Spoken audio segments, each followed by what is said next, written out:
Good afternoon, everyone. My name is Ed Walmark. I'm the Protection Unit Forester over in Tillamook with the Oregon Department of Forestry. I actually oversee the fire program in the county and the Forest Practices Act. Kind of oversee both of those things. So I have a PowerPoint presentation we put together today, about 55 slides. My intent is to show you some statistics of this year and the year in review in the fire. Kind of talk about the campfire everybody's talked about over there in California, and then have some ideas here that we can do for fuels reduction, around properties and things like that. I'm not here to scare anybody, freak anybody out, anything like that. Just trying to give awareness for fire prevention. It's always good to strike when the iron's hot, so to speak, when you've had an incident. That kind of thing. It's also a very nice day. I always like giving fire talks when it's actually nice outside. It's not snowing or pouring down rain in January, so we'll take that. So the majority of my presentation I'll just do over here and kind of go through the PowerPoint. I like to be pretty casual in my presentations. We'll have time at the end for questions and answers, but if you got a question, go ahead and throw your hand up and we'll talk. Let's just do an introduction of Perry. Perry, do you want to talk a little bit about yourself? I think everybody knows me here. Perry Gervais, Fire Chief. Actually, you've covered all I was going to cover, Linda. I was going to introduce Chris, and I will be interjecting as Ed gives his show here on fire prevention, what we can do, and talk about. Tell people to turn their cell phones off. Please shut your cell phones off. And I will be doing my job if I didn't tell you to exit there, and there's an exit out the back door. Good. Keep always clear. But anyway, no, I'll be interjecting as we go through this, and I'll talk on some of the local fires that we dealt with here locally, and hopefully we'll leave here with an understanding of what you can do, because there's a lot you can do. There's a lot of things that you see, that you've seen, and I think Ed's going to talk about could it be prevented or not, just posing the question. And I'm here to tell you there's a lot you can do to prevent a lot of the things that you're going to witness here today. So. Thanks, Perry. I'd also like to introduce David Helmerks is here with me. He's our permanent forest officer. He's in charge of mostly fire prevention and activities of that. He goes around to the schools and does fire education as well. And at the end of today's talk, we have a bunch of handouts in the back too for folks. Feel free to grab anything you need. So, and I'll just back a little bit more about myself. I've been here, I think I started in 1998. I have about 21 fire seasons. I am on a state fire incident management team as a division supervisor, so I'm in charge of kind of a whole bunch of folks in a given area, a part of the fire. And I've been to Alaska, North Carolina, Washington, Oregon, all around a little bit. So I've seen a few fires and have some perspective. So, all right, so let's get started. First, I'll just talk about a little bit what ODF's about in forest land protection. So in ODF, we protect 16 million acres of private and public forest and grazing lands throughout the state of Oregon. We're funded through forest landowner assessments and the general fund match. So that's kind of our mechanism of funding. We have a $50 million base protection structure divided between 12 protection districts. And it's part of the Oregon Forest Land Protection Fund.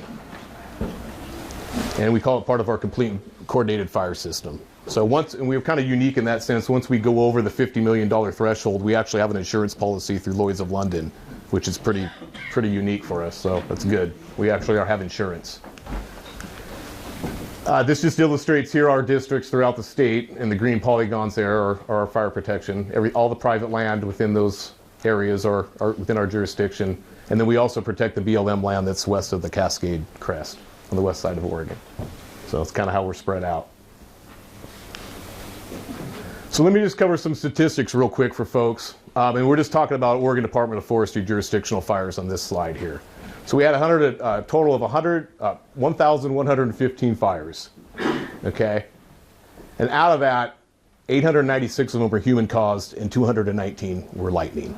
So yeah, that's kind of telling that folks, the humans are causing still more fires than natural cause fires, hence our prevention message and outreach.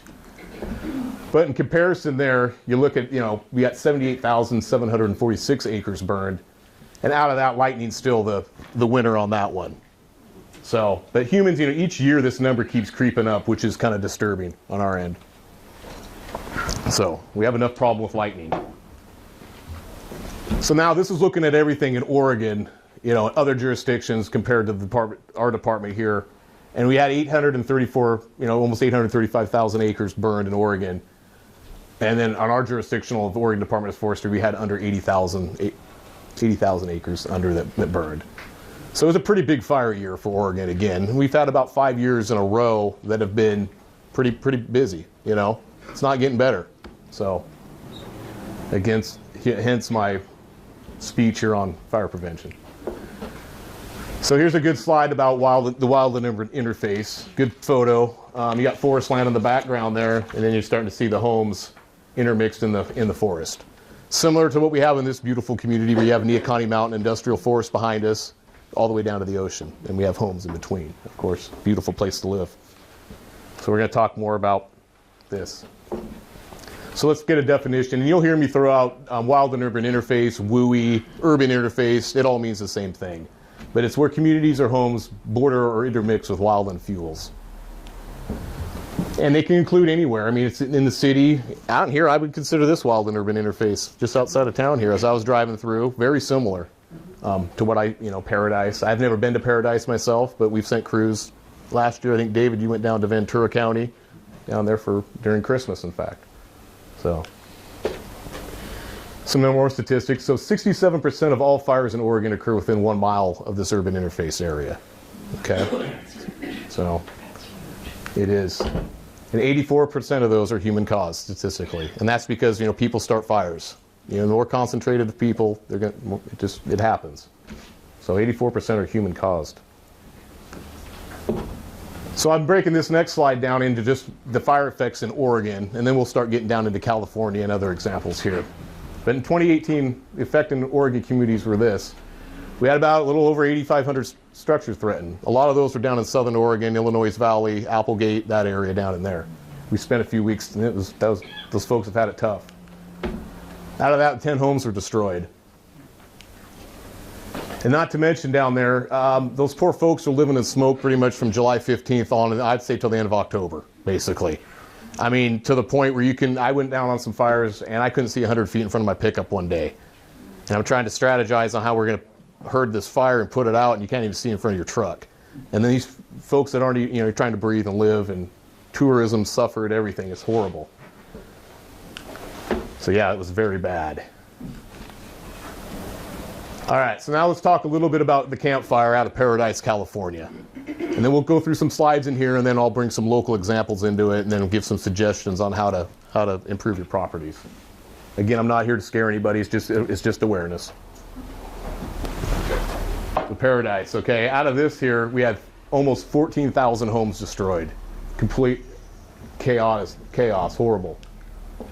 52,000 people are evacuated, okay, that's unheard of, and 86 fatalities. And most of those folks, unfortunately, that perished for trying to get away, running down the street, asphyxiated by smoke, that kind of thing, trying to evacuate. Okay, so just think about that. And it's the most destructive wildfire in history to this date. And I hope we don't want to go there. So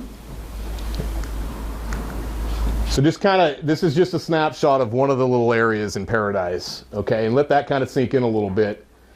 But my structural friends here were saying this, mobile home court. So we're talking structure to structure ignition.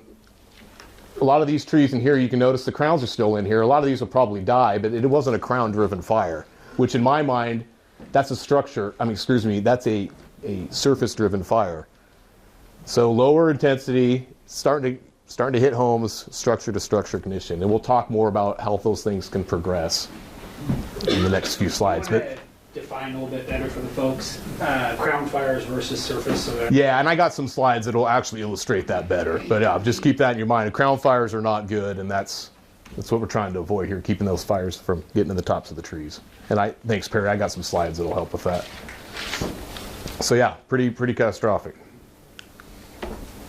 So what can we learn from this kind of thing? So get back on my script. And I'm not here, could this have been prevented? And I'm not here to say yes or no on any of that kind of stuff, because people are going to have their own opinions. But, there's land use laws, there's other things that we can start thinking about, and things we can mitigate on our own on our own area. So just kind of keep that in the back of your minds. This is a wind-driven firestorm that moves through Paradise in less than 4 hours. So from a suppression standpoint, Perry chime in and help me out, but that's pretty hard to fight a fire when you have something moving through that quick. You have over how many people evacuated, 50+ thousand people. I mean, it's a really bad day to fight fire in that. Hence the need for prevention. And I know that a lot of times people will see, in fact, I just talked to the gentleman last week about it, wondering what the fire department's doing. You know, they're lined up there and yet they're not putting any water on this fire. But sometimes you have to weigh out, you know, we spend 4 hours on one structure fire. When you have a fire that moves 4 hours through a community, and depending on water supply, what the water supply was there a water supply at that time, that all affects what the capabilities of the structural fire departments and what they can do in cases like this. Mm-hmm. And these are becoming a much more common event. I mean, I be doing this for almost 20 years now. I mean, it's almost nice to, I hate to say it's nice to go to fire, it's not. But it's nice when you don't have homes involved, is what I'm saying. It makes it a lot less complicated. Yeah, go ahead. I went to the Oregon Emergency Management Association conference, and they had a guy there presenting a report from there, and he said the temperatures went between 2,200 and 2,700 degrees. They were vaporizing the metal components of the water system so that all the water piping had to be replaced because the meters and the valves and everything were vaporized with the temperatures that were that high. So firestorm, yes. Yeah, okay. Wow. Yeah, not a good deal. Again, like I mentioned before, that was in our last slide, that was the big problem. It's producing structure-to-structure ignitions, okay? It's kind of like the old fire back in Chicago when Mrs. O'Leary's cow kicked the lantern over, you know, that kind of thing. So it's not much different than that. It's a big problem. 20,000 acres and 6,700 structures on day one. Again, that's a really bad day for firefighting. I mean, you're not fighting fire at that point. You're getting everybody out and taking care of life safety first. So geez, keep shaking my head. All right, so I want to tie this back. Can this happen in Oregon? You know, and history has said yes, this has happened in Oregon before, based on some of these fires. And unfortunately, we're already in year 2019, and we could add to the list. But you know, and I'll talk about this in the next slide. But 1936 in Bandon, that was caused. You know, it burned all the way down to the docks. They had a lot of, I think that Gorse plant, very flammable, started that, and then just moved into town. Aubrey Hall was one of the first fires that got Oregon's attention. That's when the end of the 7th Mountain burned down back in Bandon in the early 90s. That was kind of Oregon's first wake-up call to big modern-day urban interface fires. So the example here is 2010. This is out of Ashland, 11 homes in 45 minutes. And you notice Interstate 5 along there, which has its own challenges with it. As I said, people start, more people, more fires. Ashland, yeah. So, wait, anything wrong with that? Okay, I'm like, thanks, thank you. This will be an easy talk then. Hey, Ed. Yeah. When he showed me this slide, I'm like, that's half a manzanita. I hate this. I mean, again, I'm not here to freak everybody out, but those are things we can do in the off season this time of year. It's nice. Yeah, we've had such a great, I wouldn't even call it a winter, but a good time to start working on this stuff. But yeah, that's a problem. We'll keep talking about this stuff. So easy answer, but can homeowners that live in this interface make all the difference in the world? And here this is textbook, and here you got a nice tile roof, good landscaping, thin trees, it's looking pretty good. So the answer is yeah. I already gave it away. We all know that. Okay. Let me see where I'm doing here. All right. So yeah, you all make a difference. And we're asking for your help, and everybody's in this together, community, all that good stuff. So here's some things we can do. Reducing the risk with pre-fire activities, just like I was talking about. Great time of the year to do it. Paying attention to little things, understanding fire behavior, local conditions, the wind. Linda mentioned, we had windstorms in 2007. We've had a lot of fuel loading. I think we had a tornado last year around here. Wasn't that 2 years ago? Okay, thanks. But yeah, I mean, that was just not too far away. So, It was here. yeah, it was like just right there, Yeah. like here. Yeah. This here. Yeah, that's right. We actually sheltered in place in Tillamook when I saw this cell coming through. So yeah, that was something else. Anyways, no guarantees, but you can improve your home survival. Okay. And now let's review a local example. So I wanted to bring, this is all California stuff, things to be considered about, but I wanted to kind of bring a little local flavor into it. And the best example we had was the 2014 fires. Right. So I kind of brought some slides into that and kind of talking about a local example there. Okay. And like I said, people start fires. I mean, we have a beautiful beach. Got a lot of activity down there. Probably one of the nicest beaches in the state. You know, draws a lot of folks. 4th of July is a pretty good time around here. Fireworks, fires, bonfires, all that stuff. So yeah, I'll talk about this local example. Perry will probably chime in, have some stories and some insight as well too. So we'll go back in time, 2014. So I just want to bring this up that, yeah, they can happen anywhere. You know, living around here a long time, I was this opened my eyes a little bit. You look at that photo and it looks pretty green in there, right? But what happened, I mean, you're seeing here, it looks like a fire ripped up the hill, and you got some really nice homes in there, and we'll dive more into that.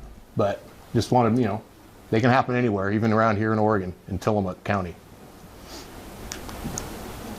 Again, you know, high public use areas bring their own inherited problems with them. Like I said before, I keep saying that people start fires. Large concentrations of people can also, you know, amplify that effect.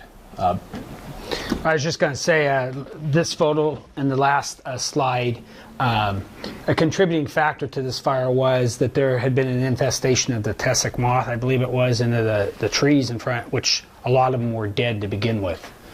And that fire climbed that bank in from eyewitness account, in about a minute's time from the time it got going until when it was into the trees and on up to the... Could you point out where the fire was? It's hard to see on the slide. Oh yeah, I got better pictures. We'll get, yeah, these are just, yeah, not the best. We'll get there. Okay. Yeah, this is, so you want me to show the next one? Yeah, Okay, yeah. This there you is go, Perry. off of Reed Road. I think everybody knows that. It's from the community here. There's a lot of logs and stuff at the base of that hillside.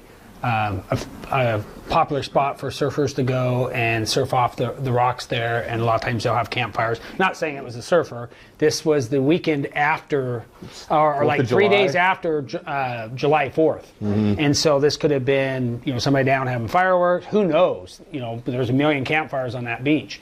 But unfortunately, 3 days later, after the 4th, this fire obviously happened. Well, and it was windy. That's the other thing. We thought the fire may have gone dormant, but the wind... Well, it's the beach. We have a lot of wind, right? Yeah. And most of the There's a time, holdover. it's prevailing off the ocean coming inland. So all those fires along the beach grass there, or the beach, the embers, which he'll talk about here in some more slides, blow into the vegetation at that point. So it can be, they think, totally out, and then it flares up. Yep. Thanks, Perry. Yeah, I mean, and then you throw in slope into it, you got a whole nother issue. So we'll get into that. But yeah, pictures say a lot. Again, I go back to this. It's the little things that'll get you, and the little things in this instance are embers or firebrands. Can't speak, and I'm going to keep bringing up embers. Remember the ember, all that kind of stuff. But it's something to remember because it's what starts more of the fires, anyways. Fire-resistant roofing material makes a difference. You know, this is cedar shake. Looks like Perry did a good job. I had to ventilate the house to get in there. Saved the structure, did an excellent job. It was damaged a little bit, but nothing that, you know, insurance can't take care of. So, I mean, what I'm getting at is roofing material makes a difference. It's a good line of defense. I'll have more slides that illustrate that. But embers hit the roof, start a fire, you know, that kind of thing. And that, Go ahead. No. I may just add too, Yeah. we've had, everybody know the old library house in the Oconee? We've had chimney fires where embers come out and got into the shakes and had a roof fire on that structure there. So it's not just from beach fires. Think about maintenance around your wood stoves or fireplaces as well, and spark arresters and stuff. There's a reason for those. Mm-hmm. You bet. So, again, this makes it more difficult when you start throwing homes into the mix, into the forest. Is our hand up, sir? Just to give you an idea how hot that was on that one, because I was there. There were these white plastic lawn chairs, the molded ones. You see them? There was one on the back deck there that melted in place, and it wasn't even blackened. Yeah. It was not. It was the radiant heat that was coming up that hill and onto those buildings, and that chair melted right down in place. Excellent segue, because I think I have a picture of that I'm going to show here in a second. You guys making this easy for me. It's not this slide. It's coming. I promise. It'll be next. But fire-resistant siding helps too. You know, I know there's different hardy plank, different kind of materials out there. And again, I'm not saying to go out after today's speech and go out there and start redoing your home, but when it's time for a new roof, maybe consider composite or something else. In 2004, we had a grass fire down off Glen Estlin Street, between Glen Estlin and Horizon, and talking about siding. The only house that caught fire from that fire was 3 houses in from the beach, up the road, and it had shake roof and wood shingles on the siding. The house that was right next to the beach grass that was on fire had wooden lap siding.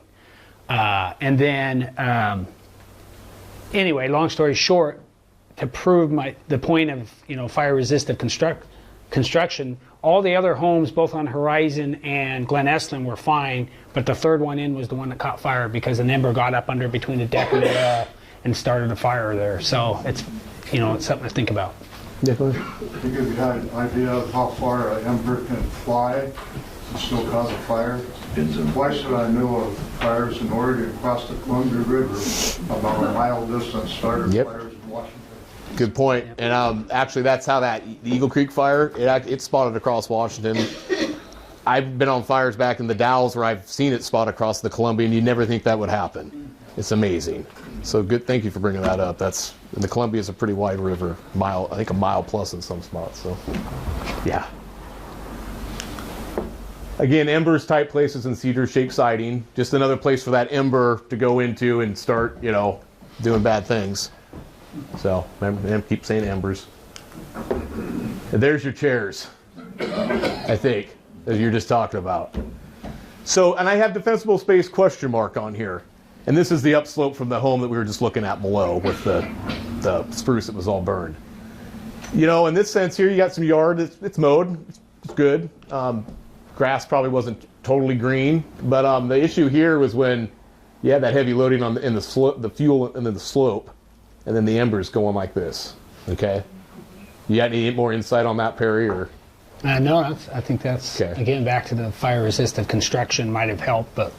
You're not trying to be the armchair quarterback or anything, but it could have helped. But one thing I'll point out here, notice just to the north, and it's actually still green because the fire and the wind, the way that it was moving was coming out of the northwest and carrying it to the southeast.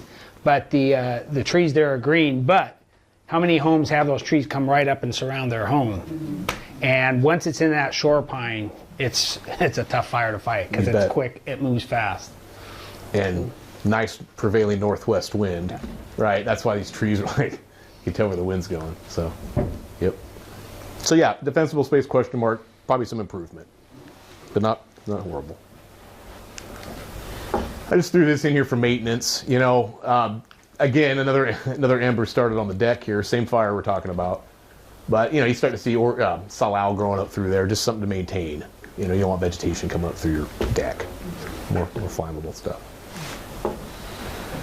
Again, I'm not like I said before. I'm not telling everybody to go out there and start remodeling your homes or anything like that. But if you do have cedar shake, it's going to increase your need for defensible space. That's all I'm saying here. This garage was not on the ocean front. It was back behind the houses, and it was down quite a ways. This is where some of those embers, and talk about spot fires, landed. And you can see in this roof, I think there were 4 or 5 burn holes through that garage roof. Yeah, today, that's a composition roof. So he's done his due diligence when he replaced it. He didn't replace it again with the shake shingles. That's excellent. That's good. And had that been that way to begin with, that probably never would have caught the way that was landing on the roof there. So, again, what we got here? Okay, fire brands. Again, I just thought that illustration. Embers, same thing. Could be a bonfire doing that. It could, anything. Just thought I'd bring it back up again. And then along this line, and this is the last slide of our local example, but I just wanted to bring this up because spotting distance and receptive fuel beds. And there's nothing wrong with bark dust, don't get me wrong. It just starts fire because it's dry. We've had a fire every year at the Burger King parking lot in Tillamook from somebody starting it in the middle of August with a cigarette. David, how many times have you been down there with Tillamook fire on the run? Multiple. Yeah. So they do start fires. But anyways, the moral of this story is, Perry helped me out, but this is over like a quarter of a mile. The fire was up here and it spotted all the way into that little... Fortunately, we had fire apparatus down that far, and they saw it smoldering right away and just put it out. But it's just something to think about. Is there an alternative that's better that isn't? Lava rock. I mean, there's things you could, things like that. I mean, I like bark dust. Don't get me wrong. It's just, I'm not. We were just showing the effects, how far it could jump. Yeah. This one. Yeah. No, bark dust. It's okay. I just around the, I wouldn't put it maybe right next. I to would your prefer house. bark dust than vegetation all the way up to your house. But no, it also, fire can travel through it. It can sit and smolder for a while, and it can still I just thought it was more impressive how this thing it's spotted so far. I have a couple questions. Yeah. What happens if you're taking care of your property, but you've got a vacant lot next to it that never gets taken care of? I mean, what do you do? So interesting question, but everybody thinks the fire department could go make people cut their grass and cut trees down or clean trees off of lots, and we can't. Should we go in at night and do it ourselves? Yeah. I like that. Boom, still on. It's a tough thing. I have a couple times sent letters to property owners just advising them that they have a heavy fuel load on their lot, and if a fire were to spread and it's contributed by that, there could be liability. But that's about as far as we can go with that. Yeah, it's pretty. Yeah. I was going to say, one of the things I did, I had a lot right next to our house that was the same situation. And it took me about 5 years to track down the owners, but I did, and just talked to them, and they allowed me just to go in there. And I'm just slowly getting through all the brush and putting lawn in. It makes it look nicer, too. Yeah, go ahead. Is there a difference between the fires that people start on the beach that's campfire wood versus burning the logs? Because you see these big, huge logs that people are building fires with those logs. Yeah, and that's, that's a big problem here. I mean, and we'll talk about, I have some other ideas too we'll get at, but yeah. How flammable is Salal? Because it'll burn. It's green, but once you get a good enough heat on it, it's very volatile because it has little waxy oils in it, and it actually burns pretty darn well.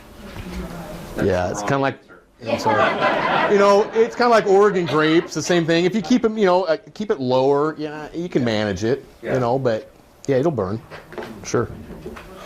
So will English ivy. It's kind of like that too if you get it hot enough.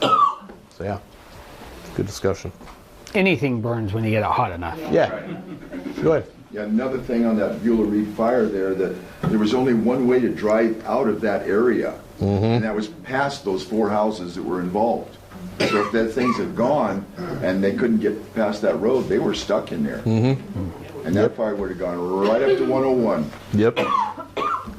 Yeah, we don't want that. I've been up there years ago. We had a fire up on Neocani, and we kept it from going into Oz West, and that was scary. And that was fireworks related. It started the one over the highway there off the That's side. 2002, I think. Somewhere back in there. Getting too old. All right. So let's talk about some ways to mitigate this. So I talked about all the horrors and everything we just looked at, campfires and all the different local examples. So let's look at some ways to mitigate this problem. So we're going to talk about the home ignition zone, and there's 3 main zones of defensible space that we'll cover in the next few slides. Like I said, too, David's got a bunch of cool handouts back there, that posters and everything that shows you more in depth, too. So being prepared. So we're going to want to create defensible space, and we'll tell you how to do it. Provide access. I hear that in the audience. That's pretty darn important, being able to get in and get out, so we know where to find you and put the fire out. Harden the home. That's just making better building materials for your home, making it more fire safe. And then some other connections and the little things that can get you in the end we'll talk about. So step 1, defensible space. We're kind of talking about this inner zone right in here. So it begins at the outer edge of the structure. So basically right in this zone here. And right in there we're talking about stuff that isn't going to burn. Green grass, asphalt, clover. I put in there bare rock, or soil, bare soil or rock. Works really good. Lava rock I'm a big fan of. It doesn't burn. You don't have to mow it. Mulches. You like mowing your lawn. Main thing about your lawn is just keep it irrigated and short. That kind of thing. But that's what we're looking at in this main zone here. And do you have a suggestion on footage away from that? Yeah, and I don't want to give the wrong answer right out. We'll get to it in the slide, and then he knows more. What you want to do is not have what they recommend is nothing burnable and combustible up to the foundation within the drip line of your roof. So anything underneath your roof drip line is what they say is to clear out. For instance, I live in Tillamook, my home, most of the way around my house. Actually, what I did is took pea gravel out from the foundation, out to the drip line, all the way around my house. That way, if these embers, the little things, land up against the house, if there's stuff there, it's not going to catch that on fire. So, and it talks about in some of the handouts, it talks about that. Yeah. And just taking the wildland fire situation out of it for a moment, when we have to fight a structure fire, it also is something to be thinking about. Can we even ladder your roof because of the vegetation that's around your house, or fences that are too close that we can't get the angle of the ladder to get up there to ventilate or get into a window or something like that. So there's a lot of considerations, not only for a wildland interface, but also everyday safety. So. Good. Okay. If we're missing something, chime in. So again, you know, these things we've kind of covered already. Cut your grass to less than 4 inches. Maintain shrubs and trees. Remove dead plants. Remove ladder fuels, and I'll talk about what ladder fuels are here pretty soon. And thin when necessary, the heavy fuel loading. So ladder fuel is kind of like what it says, a ladder. So you got ground, this is just illustrating here, you got a ground fire, move it up into the surface, and then ladders, you know, your limbs, and they're getting up into the crown of the tree, which is what we're trying to avoid. It's really hard to fight. It's much easier to fight a fire when it's on the ground versus up in the crowns and when they're hopping to tree. So again, this is where we're trying, when we're talking about pruning ladder fuels, it's removing these fuels off the tree here, so you're keeping the fire on the ground. Okay. So this just illustrates non-thin, thinned, and some guidelines. And I'll just go through here. But the moral of the story here is the greater the slope, the more work you're going to have to do, or cut more trees. So when you get up to about a 41% higher slope, we're talking 30 feet spacing between crowns, that kind of thing. 0 to 20, we're talking 10 feet. So it's just a guideline, but again, too, and I'll throw this out here at the end. We'll have some contact information. But if folks around here have any, property questions or stuff, our offices, we come out and do home assessments for free, and we'll give you some ideas, that kind of stuff too. So these slides will be on the EDC website along with contact information for Ed. So if you need to get it, we'll have it there for you. Hey, can you do me a favor? Can you shut that blind right there? That car, it's shut. Thank you. Perfect. Hey, awesome. Again, it's a good thing if you have the sun in your face in January, it's fine. So I'm not complaining. Although we do need to get wetter here in a little bit. We need some more snow and rain.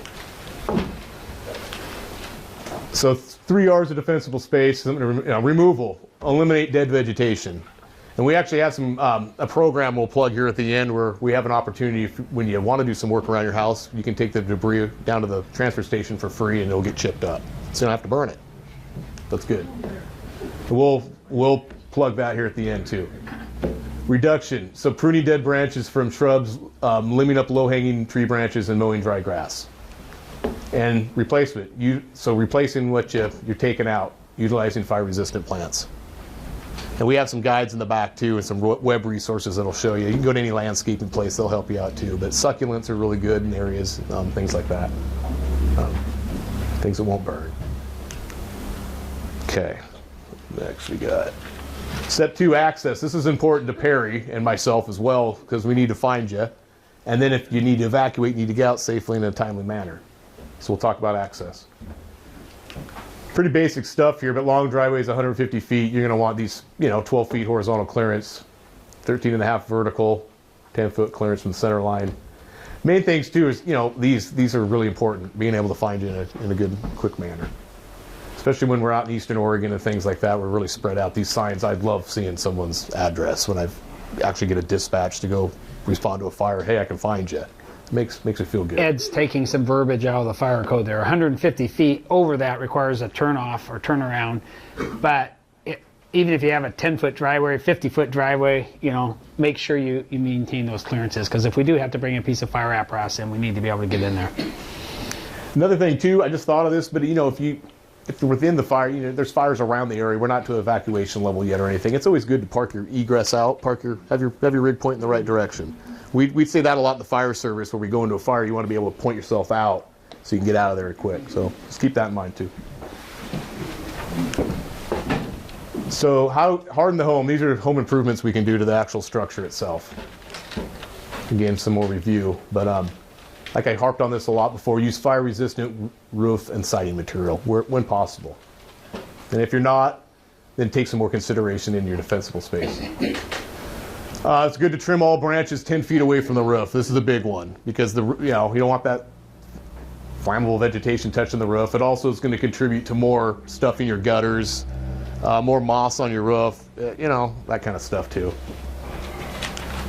And then covering your chimney, that's kind of a code requirement anyways, but spark arresters on your chimney, wire mesh, we obviously don't want fires coming from your fireplace, starting fires that way. But there's usually in building code.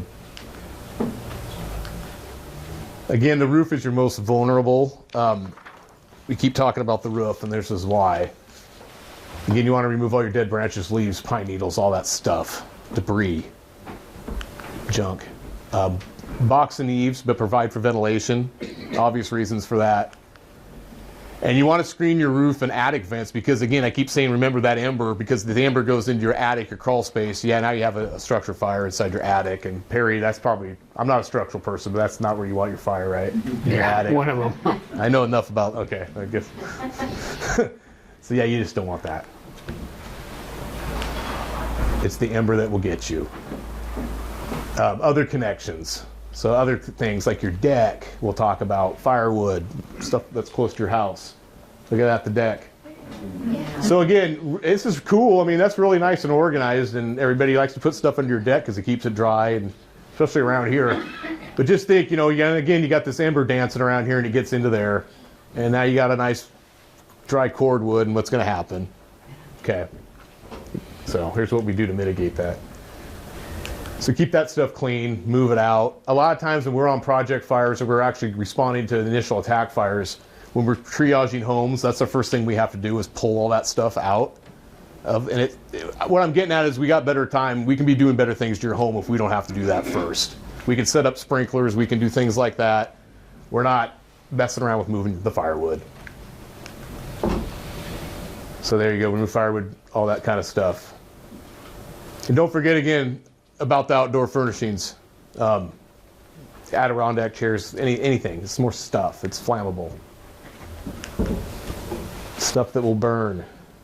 Again, other considerations, you got nice fences and carports. Carports are difficult because you don't have a garage door on them that you can shut, where you'd want to keep that ember from out. Yeah, go ahead. If we're building or replacing a deck, can you comment about deck materials?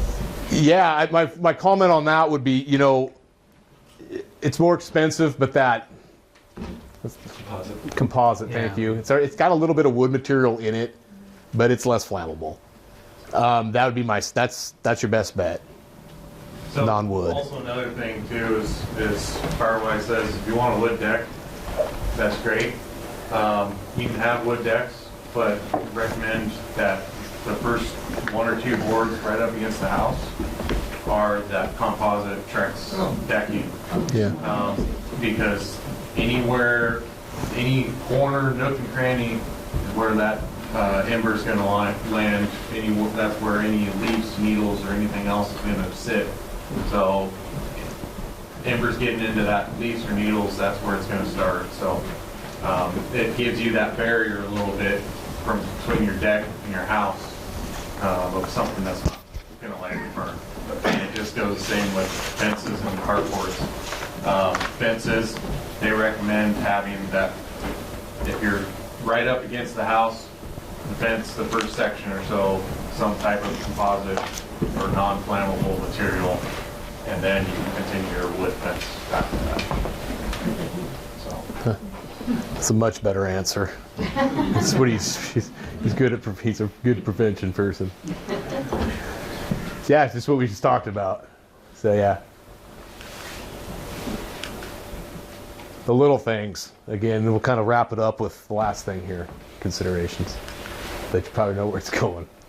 So again, you got firewood, you know, we don't want that. Little things that'll get you. So move firewood piles at least 20 feet from any structure. Even better, put firewood and lumber in a closed shed. And that's just, again, to keep the embers from getting in there and starting it. I keep saying ember. There's a theme.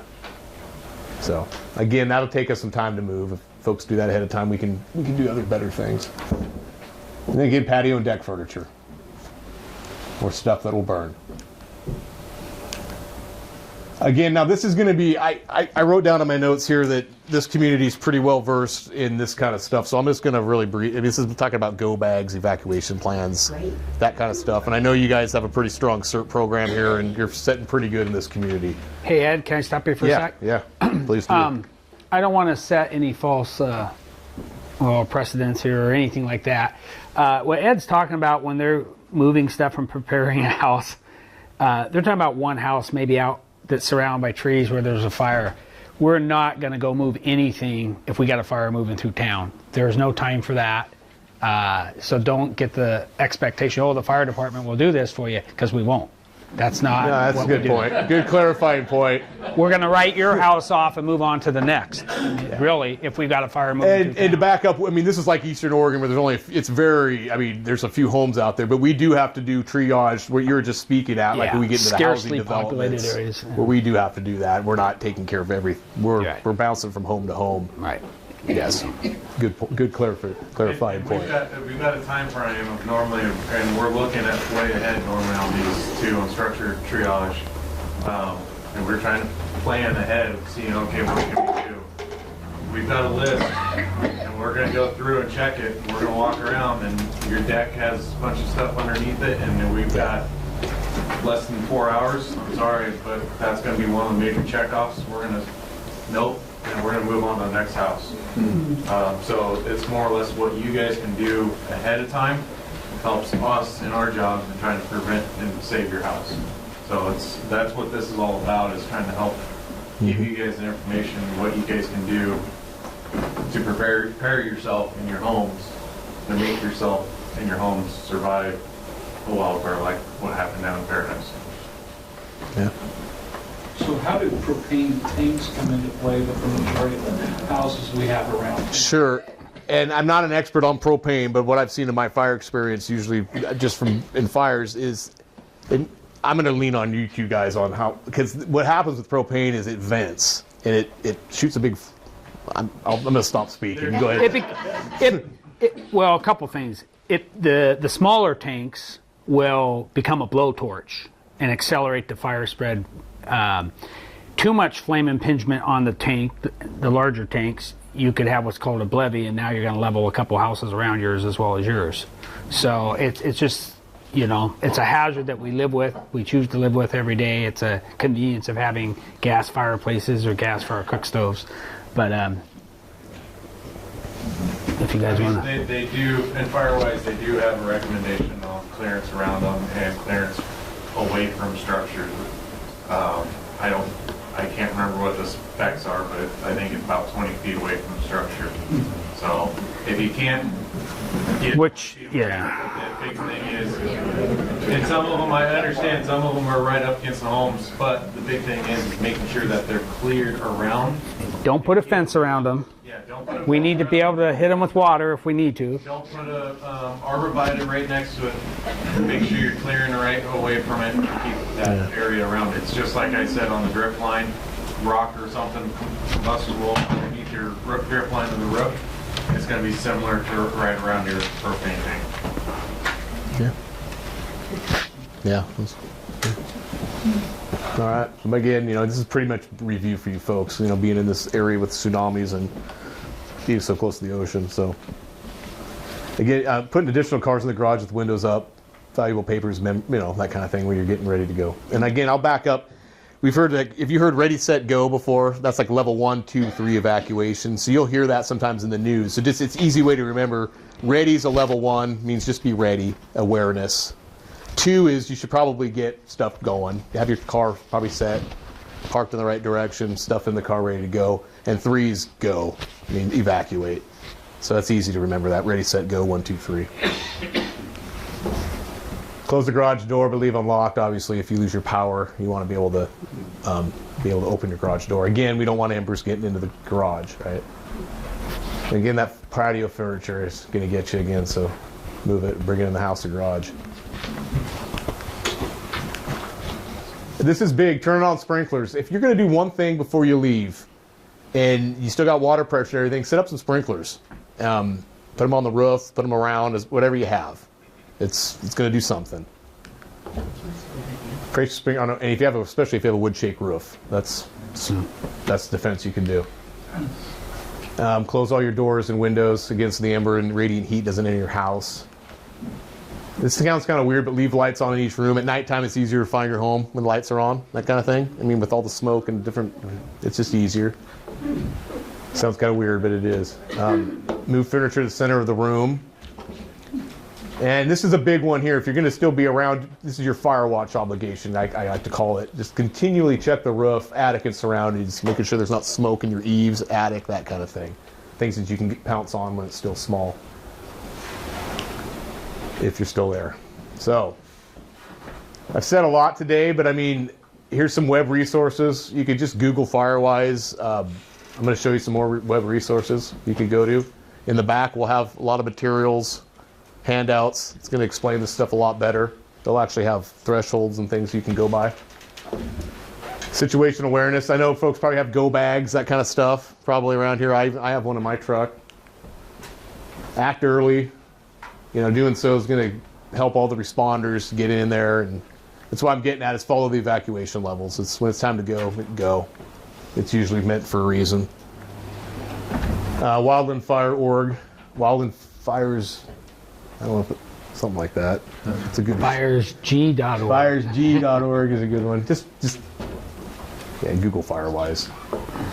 The more web resources we got, our, if you just type in odf.gov, you'll find our stuff. OFRE's, Oregon Forest Resources Institute, has a lot of good information on forest management stuff, thinning specs, and then Firewise Communities is a really good one too. Again, if anybody's ever down in Silverton, Oregon, the Oregon Garden's got a really cool house. It's actually, it talks about hardy plank siding. It's a model that has everything that we just talked about. If you could go walk through it and see it, that's really neat. It's a beautiful spot. And then Ready, Set, Go, Wildland Fires, again, another good website. These are our folks in Salem that are National Fire Plant coordinators. They do stuff. But, and then always, people can always call me. There's my contact information. Like I mentioned before, we'll do home assessments for free. If folks are, you got some questions or you want some ideas, we'll come out there and give you some ideas. So go ahead. On the Ready, Set, Go, if, say, a fire were coming through the forest from the north, if you're living on the north side of the city, wouldn't it be better for you to leave rather on the set rather than wait till the Yeah, and that's going to play into and we look at, and again, thank goodness we haven't had to, I'm going to keep knocking on wood or something, we haven't had to deal with that here. But, that's going to influence our decisions on access, and if those things are more difficult, we'll up the level. Rather than everybody flooding the 101 together on Go. Might have a phased-in approach. I don't know. Yeah, and I've looked at And I was going to say too, don't wait. If you could be in a situation like the 2014 fire. If one of those homeowners would have been home, hopefully they're not waiting for us to come tell them. We got to wait for the 911 call. We got to wait for volunteers to get to the station and respond. Use common sense too. I just meant if it was a progressive fire, forest fire that had been in. I would think that if you're on the side of the city closer to it, you want to get out of there before. So. Yeah. Yeah. Go ahead. The Ready, Set, Go, does that warning sent out by reverse 911, is that how we get notified? Or what's the best way to get? Sure, again, we're lucky and fortunate enough in this area we haven't had to do that, but I know in Eastern Oregon, folks, that's my examples I keep pulling from because that's where the activity's been. But normally they have like a Nixle system, reverse 911 notification, similar to what we have here. Nixles are really good, because that runs through emergency management through Lieutenant McGraw, and if we had an incident, I'm sure he would run it through that with the appropriate messages. So Nixle is it exactly comes from Gordon, and you have access to it, and we will have a link on our website on Reverse 911 and access to Nixle. We'll also, thanks to Gary McDaniels, who's videoing this, we'll have this slideshow on our website as well, so that information will be accessible. But I strongly recommend Nixle. You're absolutely right. It's a really good resource. That's good. Yeah. Yeah. Go ahead. You want to. Reverse 911 work on landlines. Yes. Yes. The issue with Reverse 911, it does not work on cell phones unless you register your cell phone. So they have all landlines, which are fewer and fewer today, that they'll get to immediately. But you really want to go and register your cell phone, because that then gives you the cell phone access as well.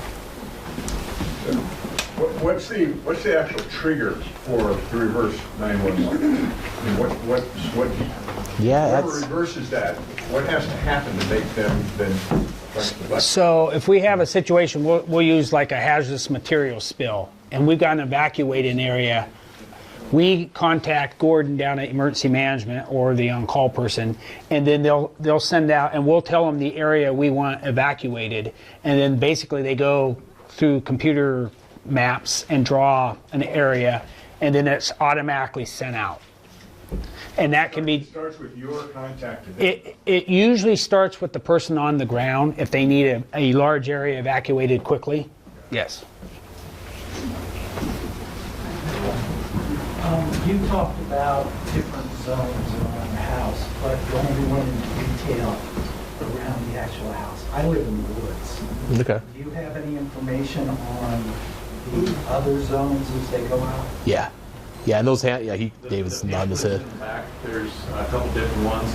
A bigger one actually folds out into almost a poster size, and it goes over those 3 zones, and it kind of also breaks down the checklist on what's first priority, second priority, third priority, and things to kind of do and go through. And you say, I can call you guys and you'll come out? We can, and then actually, you can call Ed's number's up there, but it most likely, no offense Ed, but it would probably be me coming out and doing it. It would. I'd come out, I would too. I'm going to delegate it down, which it will come to me, but I've gone through a lot of the classes. I like to get out of the office. Car-wise and everything, and doing these assessments.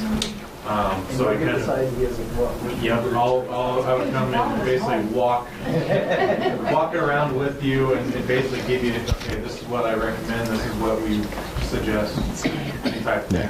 Now, everything what Ed's kind of covered today and we've talked about, we understand everybody's on a budget. We don't want you to go out and say, you have to do this now.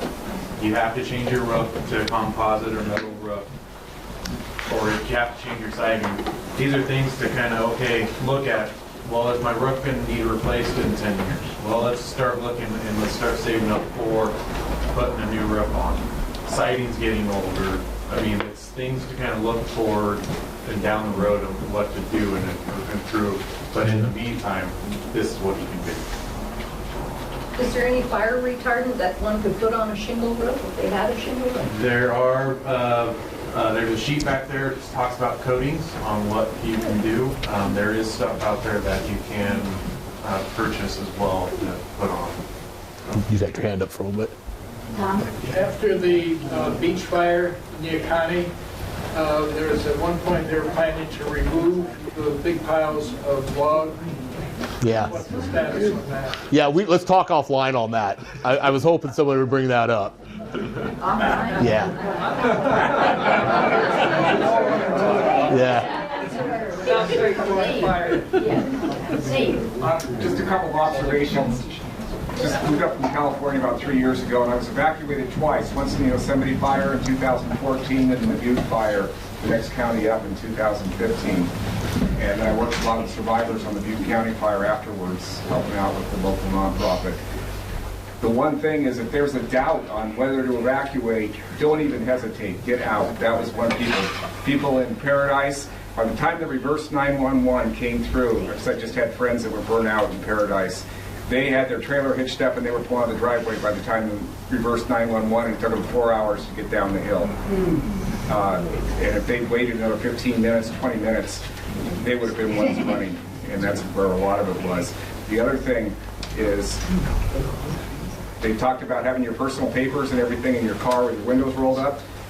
Get that done in advance. When I was talking with people that had, the first thing they knew of fire was the trees were burning at the end of the driveway, is to have a in your go bag, have a box with your important papers or on a zip drive, on a file, and have that ready to go and grab. Because talked to a couple people that said we had everything set up and it was just so crazy. As that fire came at us, we grabbed the wrong bag and we're gone and everything burned up. So have it all set. It's part of your evacuation plan to have your important papers right there instantly available. I think it's a really good time.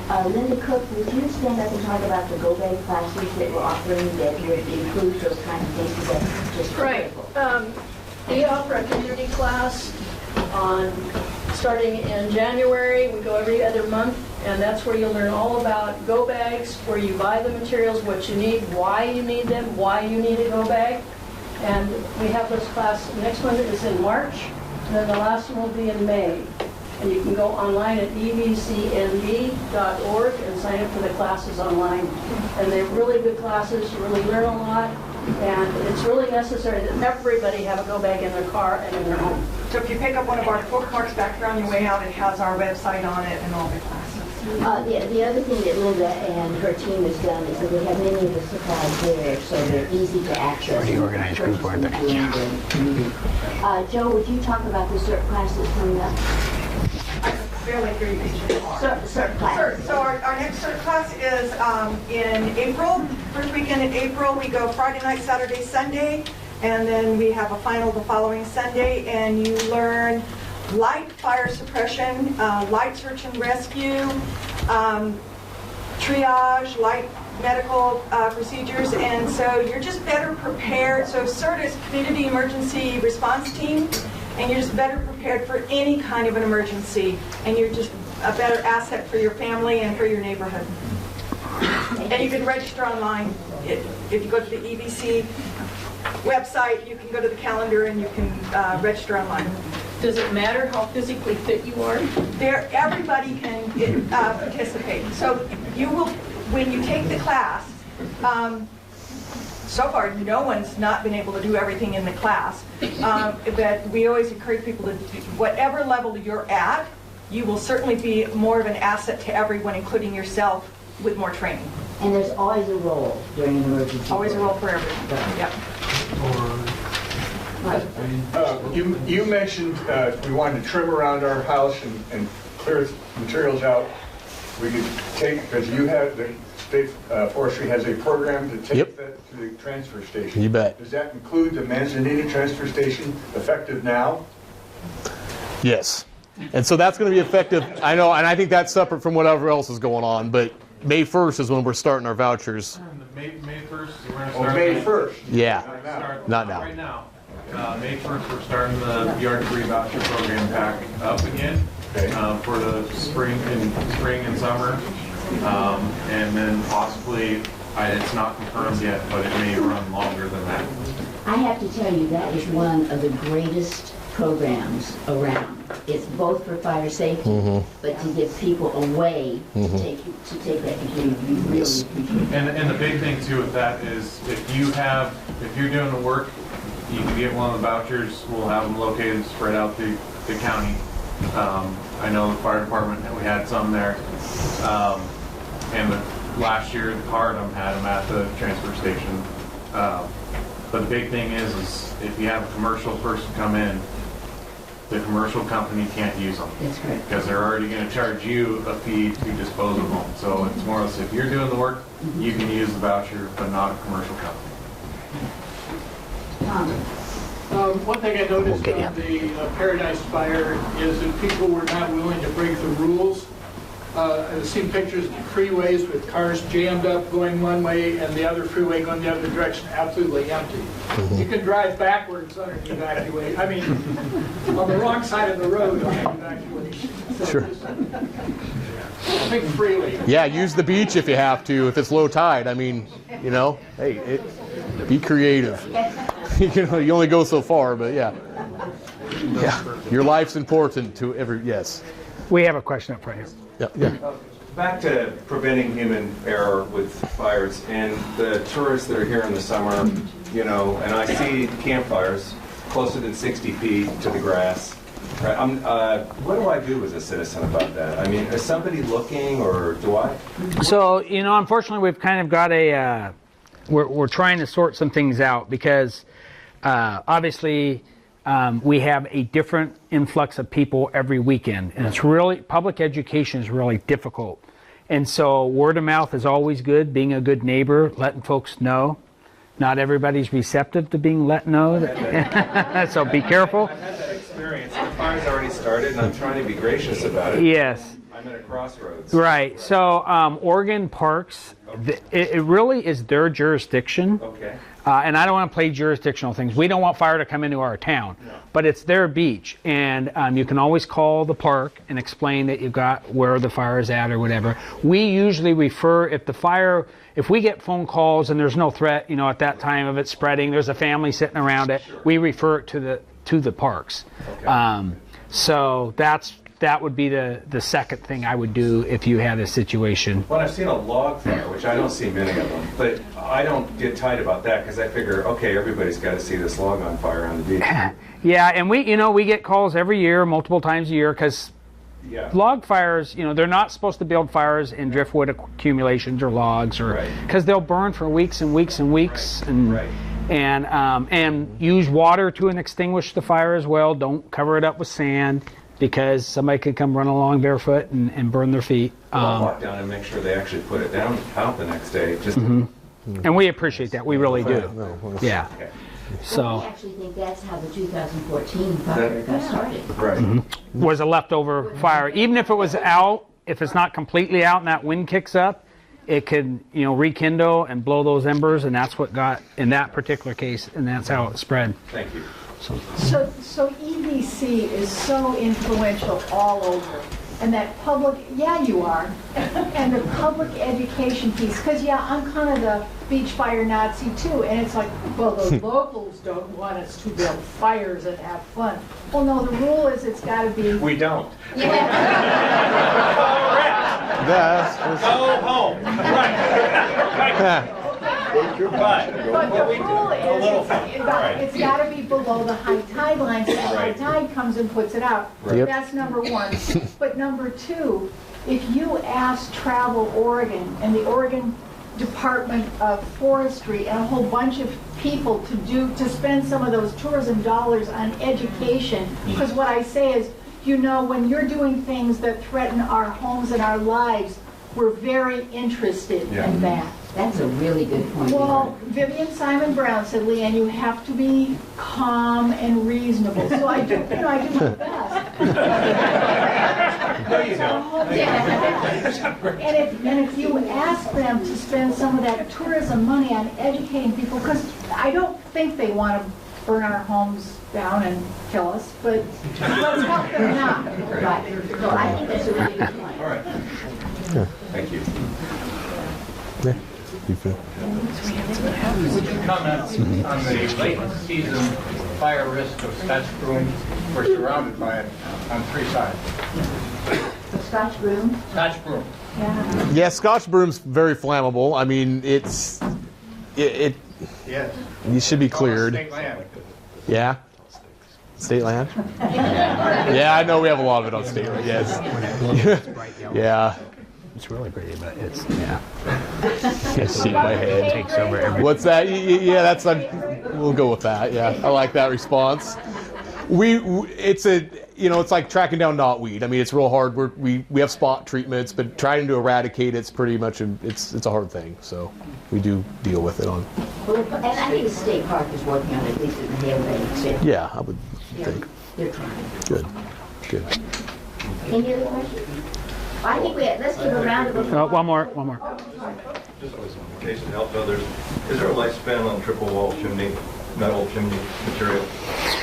Oh gosh, now you're getting into manufacturer specifications. If you have any doubts, you should have it inspected by a licensed inspector that does flues and stuff like that. Because you know, like everything else, over time it gets fatigued. That inner lining gets, it starts cracking and stuff. So, but I can't tell you, you know, I'm trying to do this politically correct here. You have to go by the manufacturer and specifications on that stuff. If you have any doubts of the condition of your flue or chimneys or anything, have it inspected. Don't wait.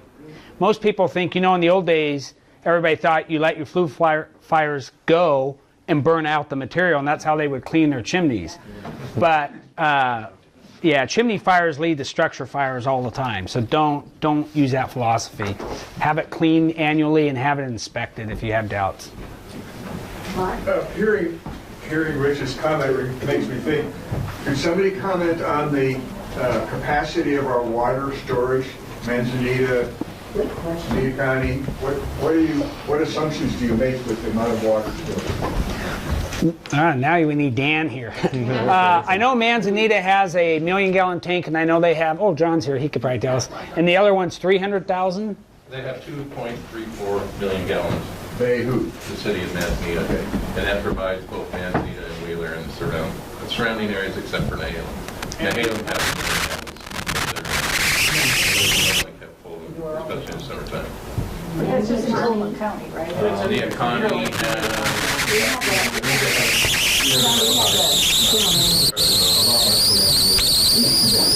Well, don't we have an agreement with the economy that There's a pipe between. For emergencies. Yeah. Yeah, we have. Oh yeah, Rich is back there.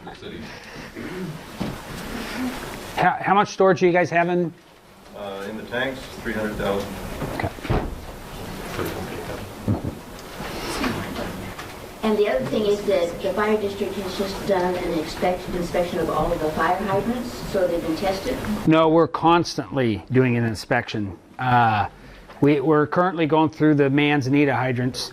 Let me just mention too, hydrants, because a lot of people are confused about this. They're not owned by the fire department. They're actually owned by the water system that they're in. But we're trying to go through, we've inventoried all the fire hydrants to see what the flow rates are. And we're currently going around to the entire district and making sure all the hydrants work and that the valves are exercised. I know we haven't hit you yet, Rich, and we'll talk to you before we do that. Yeah, you guys have been really good up north. Do you know if there's a schedule for after action? We do, but it's... I haven't seen, I'm sure there's something out there. There's been multiple reports. I haven't seen anything official yet from an agency to answer that. Ask about the after, that's a really good question, the after-action reports after the fires. So it's the responders' review of how they handled the fire and what they would do differently the next time. It's a really good piece of information. Thanks, Mike. One last thing, the fire district had something to do with the insurance rates on homes for fire protection. Well, so insurance service offices rate our community for fire suppression, and we are currently a 3 if you live within 5 miles of the station and 1,000 feet of a hydrant. If you live within 5 miles of the station but not 1,000 feet of a hydrant, we are a 4 is the protection class. And that's on our website under insurance service offices. Okay.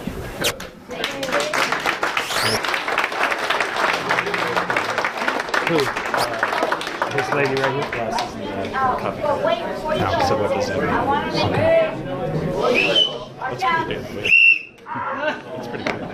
We worked hard to get it there. It's going to be March the 6th. And on March the 6th, Dogami is coming here to talk about a program they call Beat the Wave. And it's how you get from a location to your wayfinding site and how long it will take you. And they really need local input. So please put that down on your calendar. March the 6th, here, 1 to 3. And what are the 3 things you're going to do when you get home about fire protection? 911 reverse. 911 reverse. What else? Nixol. What's that? Nixol. Nixol. Excellent. And where are you going to get that information? You're going to see it on the website. And the cards over there. What's the third thing? Go bag. Go bag. All right.